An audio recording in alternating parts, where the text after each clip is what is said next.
Could I have your attention, please?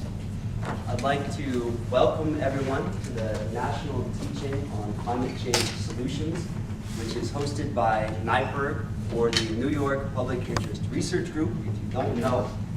And you might be asking yourself, what are we doing here today? What's this all about? Well, the purpose of the Teach In is twofold. Number one, we're hoping to educate everyone here about global warming and about some of the impacts of global warming.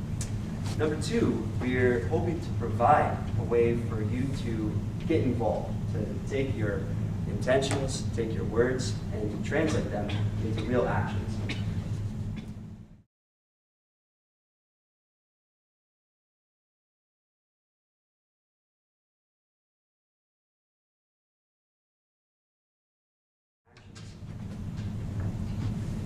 Global warming is one of the most pressing issues confronting our country today.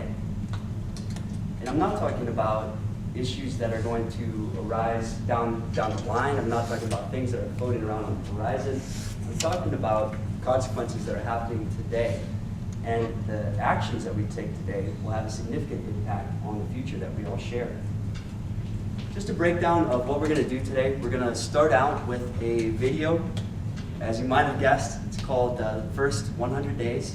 And after that, we're going to have a panel of faculty members discuss global warming and how it affects and interacts with our daily lives. Lastly, we're going to be having a question and answer session.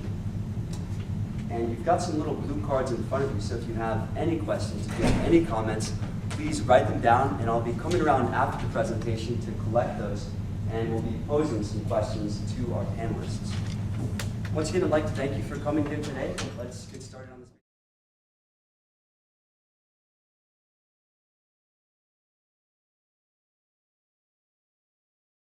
I think one of the things that gets misrepresented in the media about consensus is that in science there's a lot of back and forth. There's a lot of debate about mechanisms underlying something that we're studying.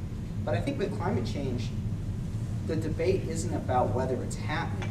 It's about what the ultimate consequences might be, and how much of a temperature change will it be. What are the effects of 550 parts per million carbon dioxide in the atmosphere as opposed to 600 parts per million? So yes, there's a lot of debate among scientists about sort of the nitty-gritty of how these things work. And that gets picked up by the media often as, well, there's disagreement among scientists. And in fact, there's very few legitimate climate scientists that don't think that we are influencing global climate in some way. There's certainly a lot of debate about how much we're influencing it and what the ultimate outcome will be.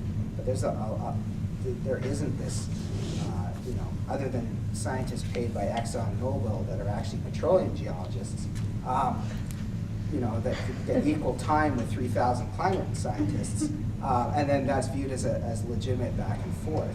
And that's how the media makes its money. They play, if you have someone on representing 3,000 scientists that say climate change is happening and it's man-made, well, you got to give equal time to the two people that say it isn't.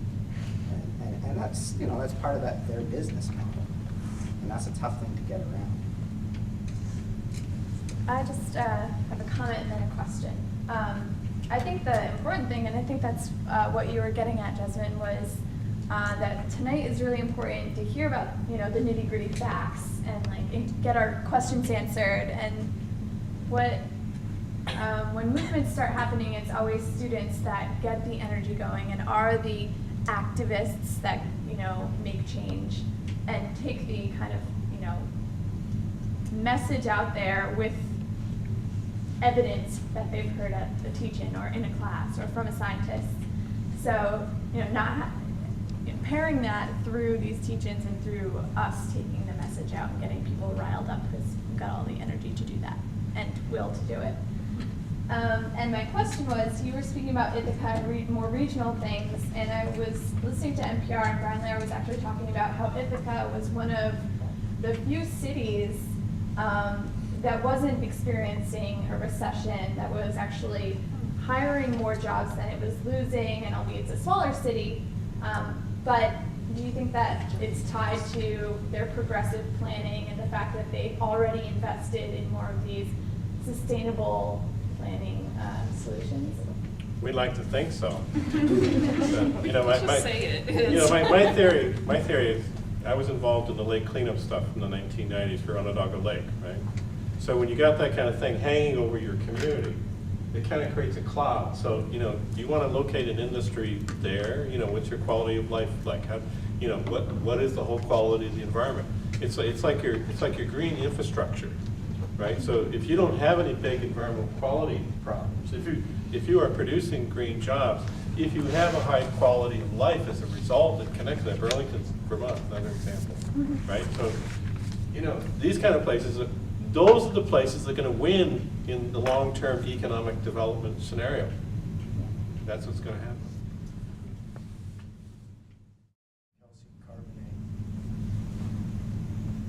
Another thing that a lot of the debate about climate change focuses on changing temperature.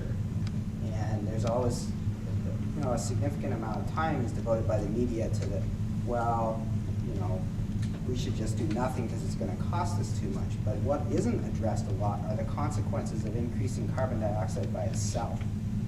And if you look at the parts per million where we're at now, we haven't been this high in our atmosphere for some millions of years, which predates our evolution as a species by quite a bit.